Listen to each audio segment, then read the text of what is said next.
오늘은 날씨가 매우 춥습니다. 추운 날씨 가운데서도 여러분의 믿음이 약해지지 않고 마음이 흔들리지 않고 더욱 강건한 믿음, 더 건강한 마음으로 하루를 시작하기를 주의 이름으로 축복합니다.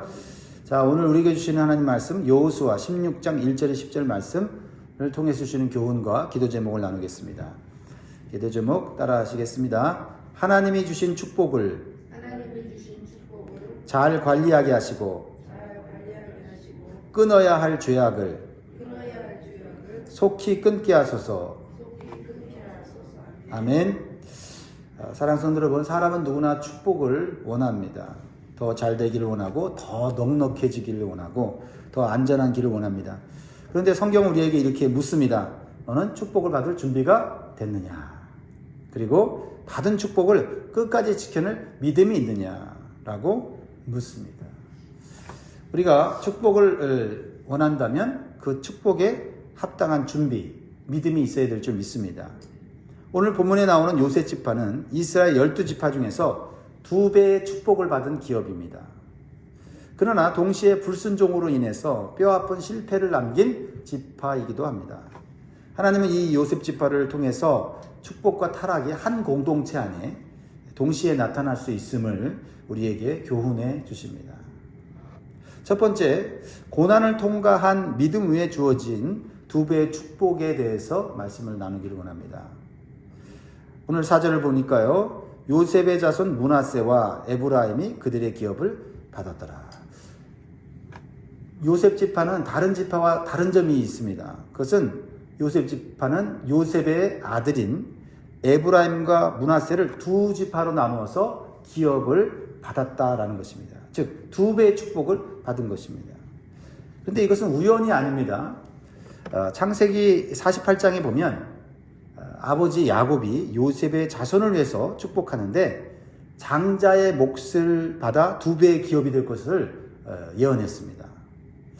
그런데 요셉은 장자가 아니었죠. 장자는 누굽니까? 원래 장자는 르우벤이었습니다.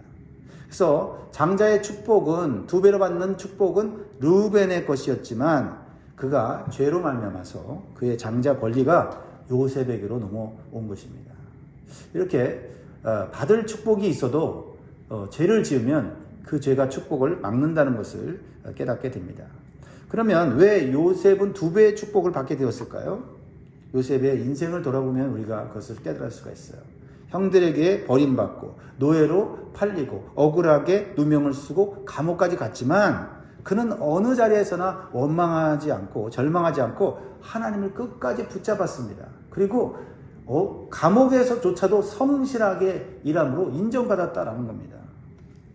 그래서 하나님은 요셉에게 극심한 고난을 통과한 믿음의 대가로서 2배의 축복을 허락하신 것입니다. 그래서 요셉은 자신의 2 아들의 이름에 하나님에 대한 신앙 고백을 담았어요. 첫째 아들 므낫세가 어떤 이름을 갖고 있습니까? 하나님이 내 고난을 잊게 하셨다. 둘째 아들 에브라임 무슨 뜻입니까? 하나님이 나를 번성하게 하셨다. 이 2 이름의 의미는 고난이 끝이 아니라 고난은 번성을 위한 통로였다는 것을 믿음으로 고백하는 것입니다. 그래서 여호수아 16장에서 요셉 지파가 차지한 땅은 이스라엘 중앙부의 가장 중요하고 비옥한 유충지예요. 이것은 단순한 땅의 축복이 아니라 이스라엘의 역사와 신앙의 중심을 맡긴 하나님의 신뢰의 축복이었고 신뢰의 표현이었다라는 것입니다. 사랑하는 성도 여러분, 2배의 축복은 편안한 인생 위에 주어지는 것이 아니라 고난을 통과한 믿음 위에 주어집니다. 눈물로 씨를 뿌린 사람이 기쁨으로 단을 거둔다고 말하지 않습니까? 요셉의 인생이 바로 그 증거입니다. 우리도 그러한 인생을 살 수 있습니다. 편하라고 할 때 우리는 결코 하나님이 준비한 2배의 축복을 받을 수 없습니다. 고난의 삶을 산다 할지라도 그 속에서 하나님의 뜻을 발견하고 하나님이 주신 책임과 사명을 잘 감당하면 우리 자신뿐만 아니라 자손들까지 축복을 받는 2배의 축복이 있는 줄 믿습니다. 요셉의 감옥이 2배의 축복의 통로가 되었던 것처럼 성경에는 같은 원리를 보여주는 그런 믿음의 사람들이 많이 나와요. 그 중에 한 사람이 다윗이죠. 다윗은 처음부터 왕궁에서 훈련받은 왕족이 아니었습니다. 그런 들판에서 양을 치던 초라한 목동이었죠. 부모에게도 인정받지 못했고 형들에게도 무시당하는 인생이었다라는 겁니다. 또한 골리앗을 쓰러뜨린 후에 잠시 박수와 환호를 받았지만 더 많은 세월을 사울왕의 시기와 질투로 고난의 생활, 도망자의 생활을 해야만 했습니다. 그래서 언제 죽을지 모르는 불안한 하루하루를 견디면서 광야 속에서 그는 연단과 훈련을 받았습니다.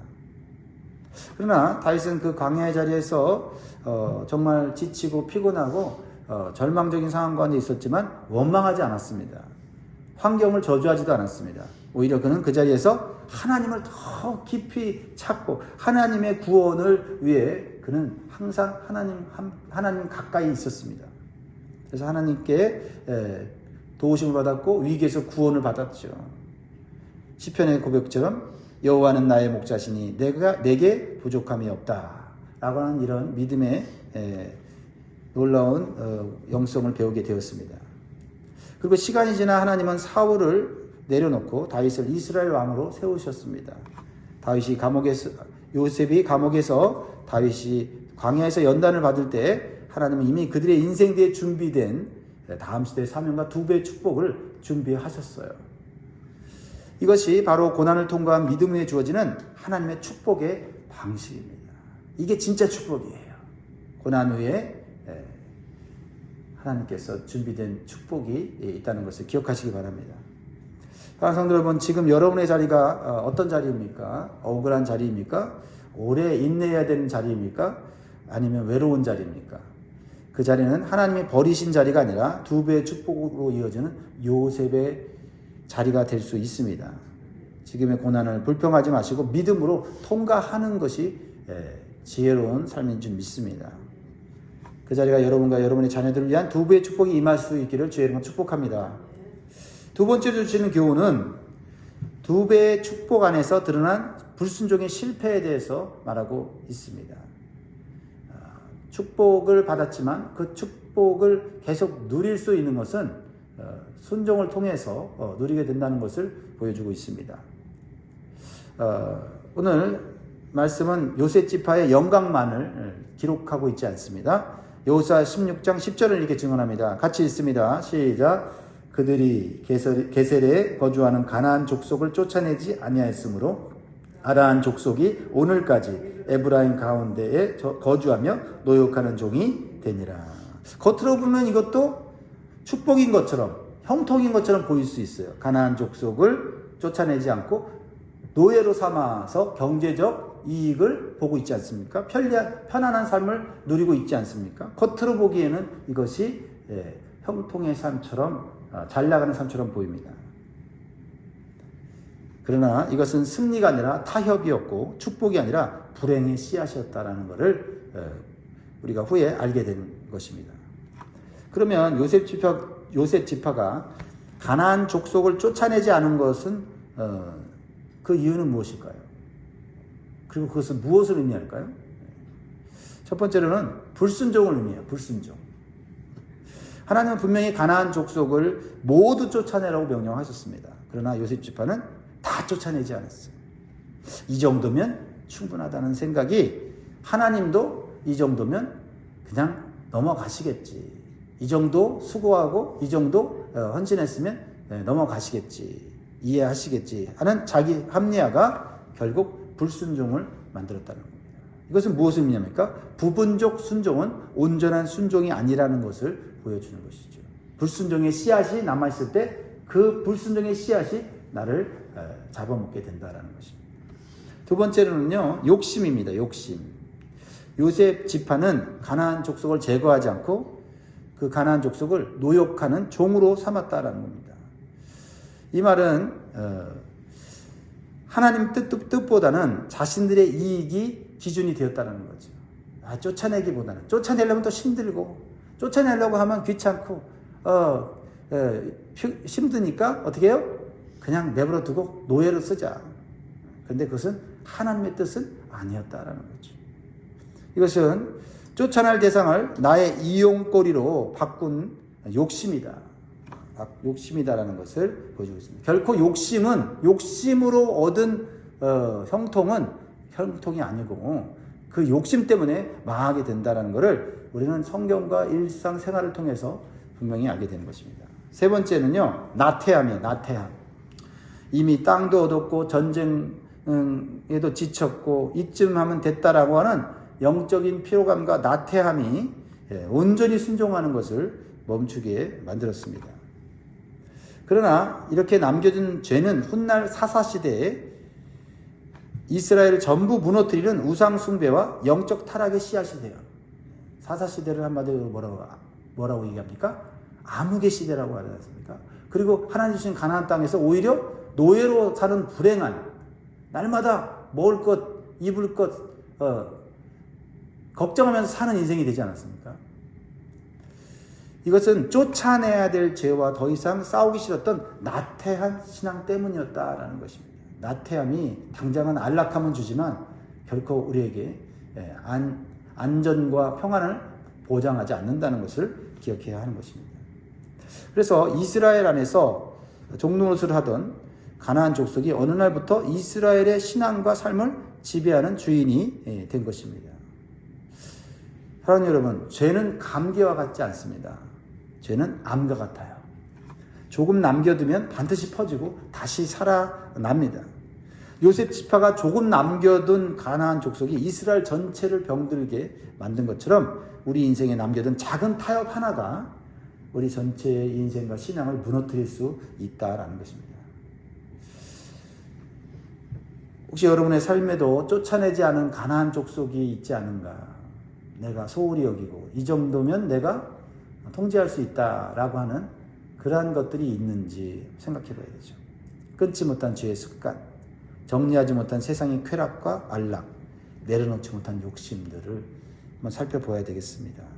지금은 나의 통제 아래에서 나에게 종로로 타고 있는 것처럼 보이지만 시간이 지나면 반드시 우리를 지배하는 주인 노릇하는 것이 될 수 있다는 거죠. 오늘날에도 요셉 지파와 똑같은 모습은 너무나도 쉽게 반복되고 있지요. 특별히 재능을 가진 운동선수들 가운데 실력도 있고 명성도 있고 많은 연봉과 인기를 얻었지만은요, 한 가지 죄를 끊지 못해서 인생 전체가 무너진 사람들이 적지 않습니다. 우리가 종종 뉴스나 미디어를 통해서 그것을 보면서 안타깝게 우리가 바라볼 때가 있지요. 야, 저렇게 재능이 있고 인기가 있고 많은 팬들의 사랑을 받았는데, 야, 저 죄 하나 끊지 못해서 저렇게 인생이 망가지는구나.